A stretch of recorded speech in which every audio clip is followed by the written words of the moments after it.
Hello बच्चों, नमस्ते। एक बार फिर से स्वागत है आपका अपने चैनल में, विजेता चैनल में। और आज हम पढ़ रहे हैं पाठ 1 रासायनिक अभिक्रियाएं एवं रासायनिक समीकरण, जो है कक्षा 10 का।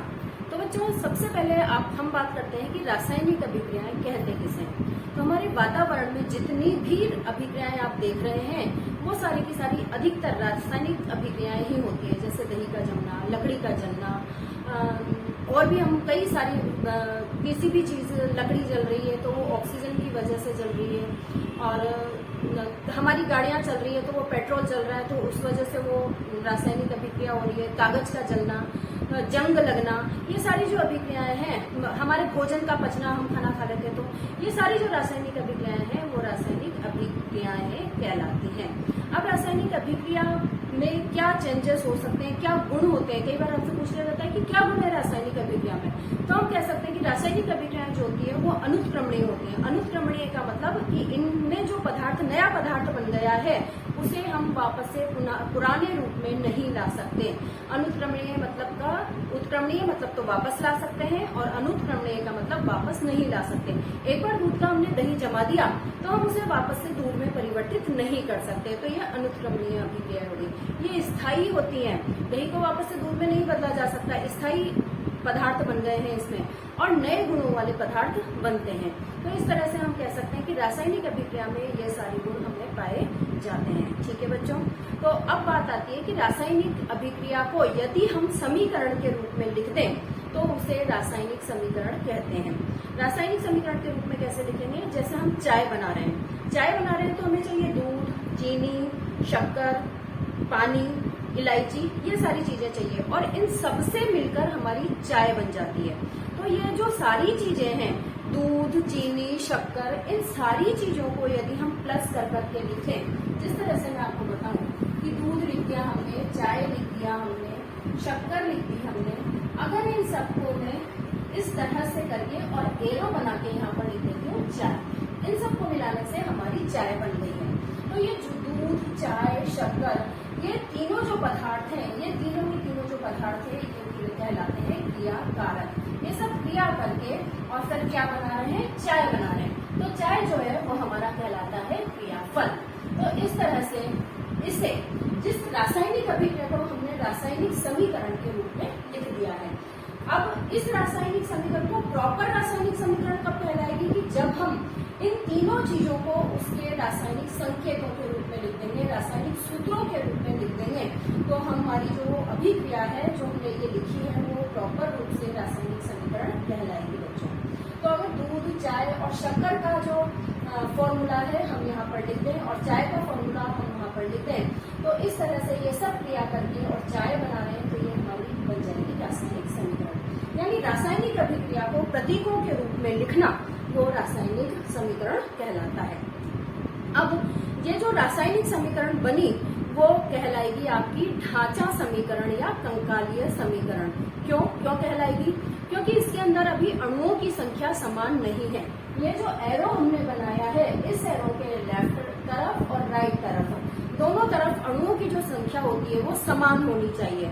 जब हम इनको समान कर देते हैं तो ये संतुलित रासायनिक अभिक्रिया, संतुलित रासायनिक समीकरण कहलाती है। अब संतुलित रासायनिक समीकरण बनाने के लिए हम क्या करेंगे कि पहले तो इनके सूत्रों को लिख देंगे, और सूत्रों को लिखने के बाद में हम इनके हर, जो इसके अंदर जिस भी तत्व ने भाग लिया है, उस तत्व को, हर परमाणु को हम संतुलित करेंगे। और ये जो संतुलन है वो हम करते हैं हिट एंड ट्रायल विधि से, या फिर हिंदी में कहें तो अनुमान विधि से हम इसे करते हैं। ठीक है। अब बच्चों, आपका क्वेश्चन हो सकता है कि हम रासायनिक अभिक्रिया को या रासायनिक समीकरण को संतुलित ही क्यों करें। तो बच्चों, आपने द्रव्यमान संरक्षण का नियम पढ़ा है, 9th में हमने पढ़ा था द्रव्यमान संरक्षण का नियम। द्रव्यमान संरक्षण के नियम का मतलब होता है कि कोई भी रासायनिक अभिक्रिया यदि होती है तो उसमें कोई भी पदार्थ न तो निर्मित होता है और न ही नष्ट होता है। यानी न तो निर्माण हो रहा और न नष्ट हो रहा। तो जब निर्माण भी नहीं हो रहा और नष्ट भी नहीं हो रहा, तो जो रासायनिक अणु जो भाग ले रहे हैं, उतने के उतने अणु ही हमारे उत्पाद में बनने चाहिए। तो इस द्रव्यमान संरक्षण के नियम के अनुसार लेफ्ट में जितने अणुओं की संख्या है, उतनी की उतनी क्रियाफल में राइट की तरफ भी अणुओं की संख्या समान होनी चाहिए। इसलिए इस रासायनिक समीकरण को संतुलित करना हमें आवश्यक हो जाता है। एक बात और है बच्चों, ये रासायनिक समीकरण जब तक पूर्ण नहीं होगी, जब तक कि हम वो कितने ताप पर या दाब पर वो हो रही है, उसके लिए कोई उत्प्रेरक की आवश्यकता है क्या, या किसी विशेष परिस्थिति जो उस अभिक्रिया को करवाने के लिए आवश्यक है, तो उस चीज को हम यहाँ इस एरो के ऊपर लिख देते हैं, चाहे वो ताप हो, दाब हो, उत्प्रेरक हो और या कोई विशेष परिस्थिति हो। तो जब हम ये सारी चीजें लिख देते हैं तो हमारी जो रासायनिक समीकरण है वो पूर्ण हो जाती है। ठीक है बच्चों, आया समझ में आपको? अब देखिए बच्चों, हम देखते हैं रासायनिक समीकरण को संतुलित करना। यहाँ पर मैंने कॉमन अभिक्रिया लिखी है, जैसे हम जंग लगना भी कहते हैं। क्या लिखी है? Fe यानी कि लोहा, फेरस पानी से क्रिया करके Fe3O4 बना लेता है और फेरस ऑक्साइड और हाइड्रोजन गैस बना लेता है। ठीक है बच्चों, अब इस रासायनिक समीकरण को देखिए आप देखेंगे तो पाते हैं कि अभिक्रिया में इन तीनों रासायनिक समीकरण को संतुलित करना हम सीख रहे हैं। तो उसके लिए आप क्या कीजिए कि जितने भी उसके अंदर अणु आ रहे हैं उन सबको आप एक साथ पहले लिख लीजिए। फेरस आ रहा था, हाइड्रोजन आ रहा था, ऑक्सीजन आ रहा था, यहाँ मैंने तीनों को लिख लिया है। अब अभिक्रिया में इनके कितने अणु थे वो हम यहाँ लिख लेंगे और उत्पाद में कितने अणु थे वो हम यहाँ लिख लेंगे। यानी कि कह सकते हैं कि हम एक सारणी बना लेंगे। अभिक्रिया में फेरस का अणु था 1 और उत्पाद में था 3, ये लिख लीजिए। हाइड्रोजन का अभिक्रिया में था यहाँ पर 2 और उत्पाद में थे, हाइड्रोजन के देख रहे हैं तो ये हाइड्रोजन के 2, ठीक है। और ऑक्सीजन का यहाँ पर था 1 और यहाँ पर कितने हो गए थे ऑक्सीजन के 4। तो इस तरह से हम देख सकते हैं कि हाइड्रोजन के अलावा यहाँ पर सारे जो अणु है वो संतुलित नहीं है। अब संतुलन करने के लिए आप सबसे पहले जो सबसे ज्यादा असंतुलित है, सबसे ज्यादा बड़ा है नंबर में, उसे हम लेते हैं सबसे पहले। तो यहाँ पर ऑक्सीजन के 4 आ रहे थे, तो मैंने सबसे पहले जो लिया है वो ऑक्सीजन को ही लिया है। ठीक है, ऑक्सीजन को लेने के लिए मैंने यहाँ पर ये देखिए Fe+H2O था, यहाँ पर मैंने 4 लगा दिया। 4 यहाँ लगाने से ये जो ऑक्सीजन है वो 4 हो जाएगा। आप ये बात ध्यान रखिए बच्चों, जैसे कि ये आपका कोई फॉर्मूला है, इस फॉर्मूले के यहाँ पर हम कुछ भी नहीं करेंगे, यानी कि हम रासायनिक सूत्र को नहीं बिगाड़ेंगे। हमें जो भी कुछ लिखना है, 2 लिखना है, 3 लिखना है, 4 लिखना है, जो भी लिखना है वो हम यहाँ पर आगे लिखेंगे। आप चाहें तो इसके ब्रैकेट भी बना सकते हैं ताकि आप इस बात से निश्चिंत हो जाएं कि इसको आप नहीं बिगाड़ रहे हैं। ठीक है बच्चों, उसके बाद मैंने यहाँ पर 4 लिख दिया। मैंने यहाँ 4 लिखने से ये जो ऑक्सीजन होता है वो 4 हो जाता है, Fe3O4। तो ऑक्सीजन की संख्या 4 हो गई, लेकिन यहाँ पर ऑक्सीजन के होने से ये H2 मैंने वैसा का वैसा ही लिख दिया है। लेकिन अब देखिए ऑक्सीजन की संख्या तो बराबर हो गई, लेकिन पहले जो हाइड्रोजन की संख्या 2 इधर थी और 2 उधर थी वो बिगड़ चुकी है। तो हमें इसे भी सही करना है। तो हम क्या करेंगे, 4 यहाँ मैंने वैसा का वैसा लिख दिया है। 4H2 यानी कि 8 अणु मेरे पास यहाँ पर हाइड्रोजन के हो गए थे।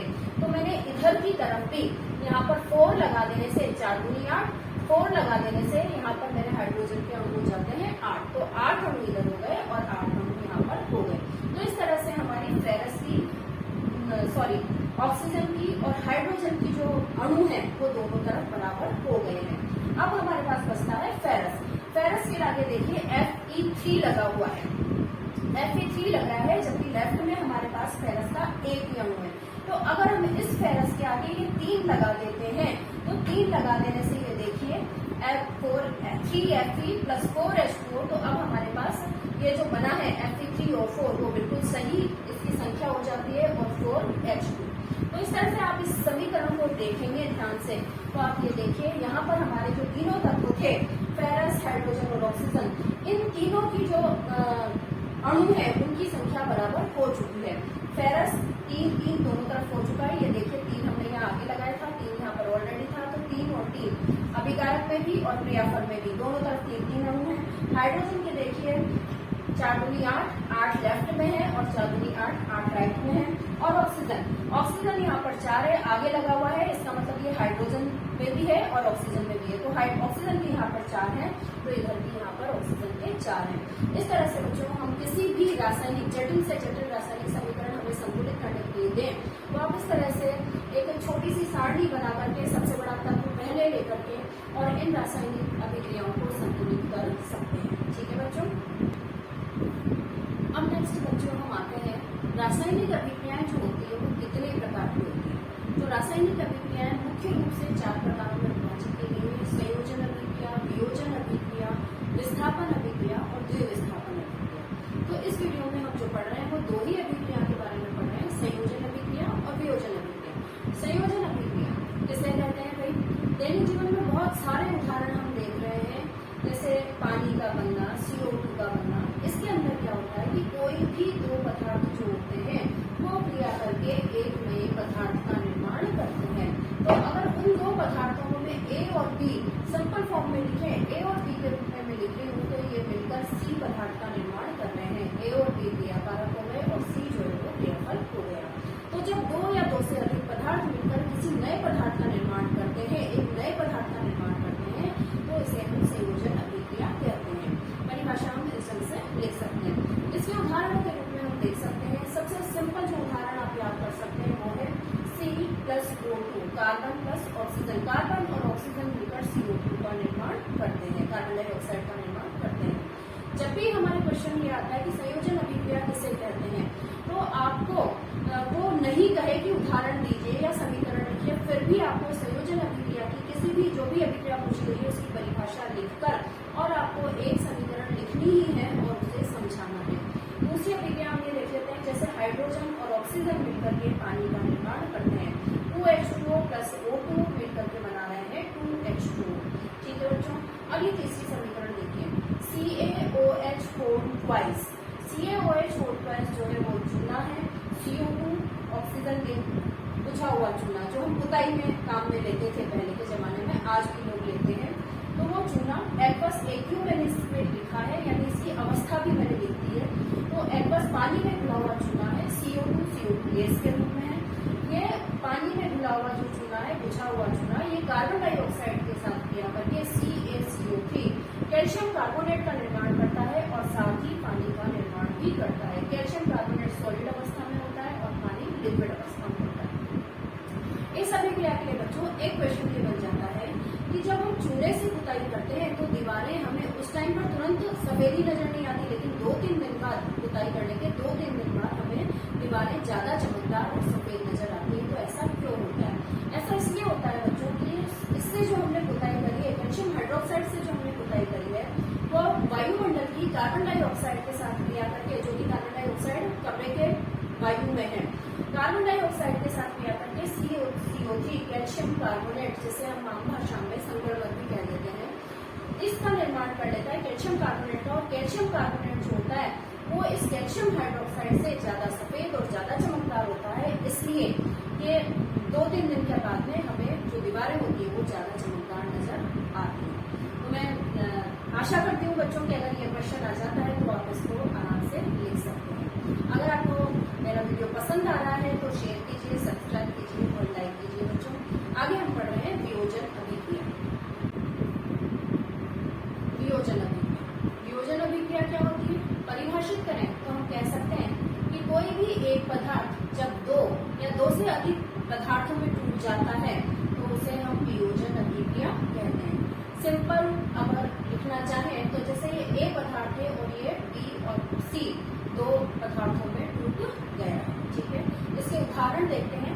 पानी का टूटना, पानी का बनना, पहले संयोजन अभिक्रिया में पानी बन रहा था, उस एक ही अभिक्रिया से आप 2 अभिक्रियाओं को कर सकते हैं। संयोजन अभिक्रिया में पानी बन रहा था और वियोजन अभिक्रिया में आप पानी को तोड़ दीजिए तो 2H2O ये हो जाता है 2H2 प्लस ऑक्सीजन में टूट जाता है ये, तो ये हमारी वियोजन अभिक्रिया है। इसी तरह से 2FeSO4 फेरस सल्फेट ये ऊष्मा की उपस्थिति में Fe2O3 SO2 सल्फर डाइऑक्साइड और SO3 सल्फर डाइऑक्साइड 3 भागों में ये टूट जाता है, तो ये भी हमारी वियोजन अभिक्रिया है। अब ये जो पदार्थों का टूटना है वो 3 तरीके से संपन्न होता है बच्चों, और उसमें जिसकी भी आवश्यकता होती है उसी के नाम पर उस तरह का वियोजन उन्हें कह दिया जाता है। जैसे अगर ऊष्मा की उपस्थिति में वियोजन हो रहा है तो हम कह देते हैं ऊष्मीय वियोजन। प्रकाश की उपस्थिति में वियोजन हो रहा है, सूर्य का प्रकाश की उपस्थिति में वियोजन हो रहा है तो हम कह देते हैं प्रकाशीय वियोजन। और विद्युत की उपस्थिति में अगर वियोजन हो रहा है, पदार्थ टूट रहे हैं, तो उसे हम कह देते हैं वैद्युत वियोजन। ऊष्मीय वियोजन का उदाहरण देख लेते हैं। CaCO3 जो कि हमने पहले बनाया था, कैल्शियम कार्बोनेट, ये ऊष्मा की उपस्थिति में CaO कैल्शियम कैल्शियम ऑक्साइड और CO2 गैस में परिवर्तित हो जाता है।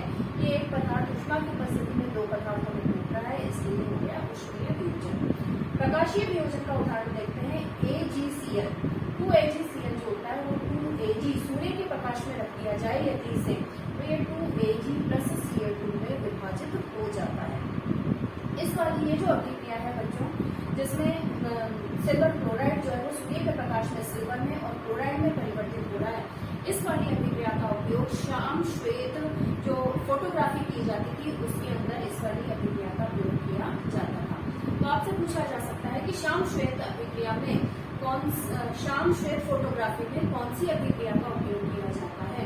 तो आपको प्रकाशीय वियोजन वहां पर होता है और आपको ये वाली अभिक्रिया लिखनी पड़ेगी कि उसके अंदर श्याम श्वेत फोटोग्राफी के अंदर सिल्वर क्लोराइड का जो वियोजन है वो सिल्वर और क्लोराइड में होता है और इसी का उपयोग वहां पर किया जाता है। वैद्युत वियोजन, वैद्युत की उपस्थिति हो तो